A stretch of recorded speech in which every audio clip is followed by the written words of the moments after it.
আর কিছুদিন পরেই রাজ্যে বিধানসভা ভোট। ইতিমধ্যেই বাদ্যি বেজে গিয়েছে নির্বাচনের। ক্রমশ সুর চড়াচ্ছে শাসক বিরোধী। শাসন ক্ষমতা থেকে তৃণমূলকে সরিয়ে মসনদ দখলে মরিয়া বিজেপি। পাশা পাল্টাতে গেরুয়া শিবিরের ভরসাস্থল সেই দিলীপ ঘোষই। বুধবারের শাহী বৈঠকের পরই ফের সক্রিয় বঙ্গ বিজেপির প্রাক্তন রাজ্য সভাপতি। গত 1-1.5 বছরের দূরত্ব খুঁজে সল্টলেকের দলীয় কার্যালয়ে হাজির। বৈঠক করলেন বর্তমান রাজ্য সভাপতি শ্রমিক ভট্টাচার্যের আর প্রাক্তন বর্তমান সভাপতির একত্রে বৈঠক প্রশ্ন তুলছে ঠিক কোন দায়িত্বে দিলীপ ঘোষ। পুরোদমে পাওয়া যাবে বঙ্গ বিজেপির সব থেকে সফল সভাপতিকে। দিলীপ ঘোষ বাড়িতে বসে থাকবেন কেন? এই নির্বাচনে সংঘবদ্ধ বিজেপিকেই দেখতে পাবে। এতদিন তো বাড়িতেই বসে রূপরেখা তৈরি করছে।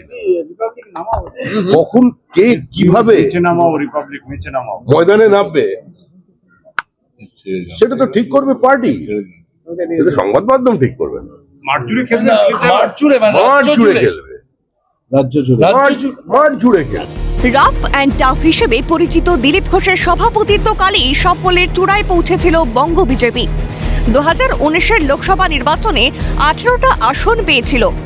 বাম কংগ্রেসকে কার্যত অপ্রাসঙ্গিক করে 21-এর বিধানসভায় পেয়েছিল 77টা আসন।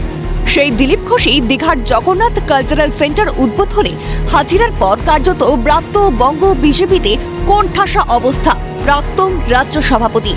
এই অবস্থায় বৃহস্পতিবারের বৈঠকে দিলীপ ঘোষকে ফের সক্রিয় হওয়ার আবেদন খোদ অমিত শাহের। বিজেপির মূল স্রোতে ফেরার আশা ছিল বঙ্গ বিজেপির সফলতম সভাপতির। দলের দেওয়া দায়িত্ব পালন করবেন। তো এখন যারা নেতৃত্ব দিচ্ছেন তারা বাংলার ব্যাপারে ভাবছেন, করছেন, ডিসিশন নিচ্ছেন। আমি একজন কর্মী হিসেবে আছি, পার্টি আমাকে ইলেকশনে কাজে লাগানোর কথা ভাবছে, তো যেরকম যেরকম দায়িত্ব আমি সেটা করব। আমি ধৈর্যের সঙ্গে ছিলাম পার্টির কাজ করার জন্য, যে পরিবর্তন করতে হবে। তো পার্টি যদি মনে করে আমার উপযোগিতা আছে, প্রয়োজন আছে, আমাকে কাজ দেবে। আমার কেন্দ্রীয় নেতৃত্বের উপরে ভরসা ছিল যে আমি পার্টির কাজ করেছি, যে কাজ আমাকে দেওয়া হয়েছে আমি আমার পুরো শরীর মন বুদ্ধি দিয়ে কাজ করেছি, সাফল্য এসছে। তো যখন আমাকে প্রয়োজন হবে তারা আমাকে ডেকে নেবেন। অমিত শাহের বৈঠকের পরই বঙ্গ বিজেপির টপ অর্ডারে দিলীপ ঘোষ। বিজেপির অ্যাডভান্টেজকে তৃণমূলকে অস্বস্তিতে ফেলবে, গুরুত্বে নারাজ শাসক দল। বিজেপির মুমূর্ষ অবস্থার পরিচায়ক দিলীপের প্রত্যাবর্তন, মন্তব্য তৃণমূলের রাজ্য সহসভাপতি জয়প্রকাশ মজুমদারের। এরই মাঝখানে দিলীপ ঘোষকে নিয়ে যে নাটকটা হলো, সেই নাটকটাই বুঝিয়ে দিচ্ছে যে কতখানি অসহায় বা মুমূর্ষু অবস্থা সংগঠনের, যে দিলীপ ঘোষকে ডেকে বলছে আরে এসো না, একটুখানি সাহায্য করো না, যাকে একদম সরিয়ে রাখা হয়েছিল। দেখুন, এগুলো সব এদের ইন্টারনাল ব্যাপার বিজেপির দলের, কিন্তু বাইরে যেটা বেরিয়ে আসছে সংবাদ মাধ্যমের মাধ্যমে সেটা বোঝা যাচ্ছে।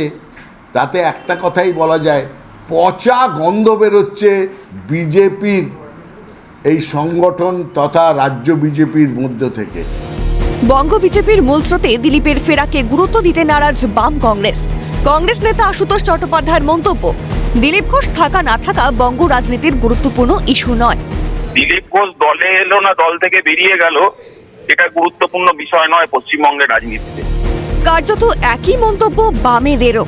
সিপিএম নেতা বিকাশ রঞ্জন ভট্টাচার্যের মন্তব্য, বিজেপির ব্যাপার, এই নিয়ে এত ভাবার কিছু নেই, বিস্মিত হওয়ারও কিছু নেই। দলের ব্যাপারে ওরা বলতে এ নিয়ে এত মতামত করা কি আছে? এটা কোন বিষয় নাকি? দিলীপ বাবু তো ওদের প্রাক্তন সভাপতি, তিনি তো দল ছেড়ে কোথাও যাননি, বোয়ালেই আছেন, এদিক ওদিক ঘোরাঘোরা করছিলেন, তার বৈঠক হবে। এটি বিস্মিত হওয়ার কিছু নেই, খুব আলোচনার কোনো বিষয়বস্তু নয় এটা। দিলীপ প্রত্যাবর্তন কি ঘুরে দাঁড়াতে সাহায্য করবে বঙ্গ বিজেপিকে? ক্যামেরায় নিখিল দাস, প্রসন্ন নস্কর, জ্যাকি সিং এর সঙ্গে সুব্রত মুখোপাধ্যায়, সুদীপ্ত পাল ও রাজা সাহার রিপোর্ট, ক্যালকাটা নিউজ।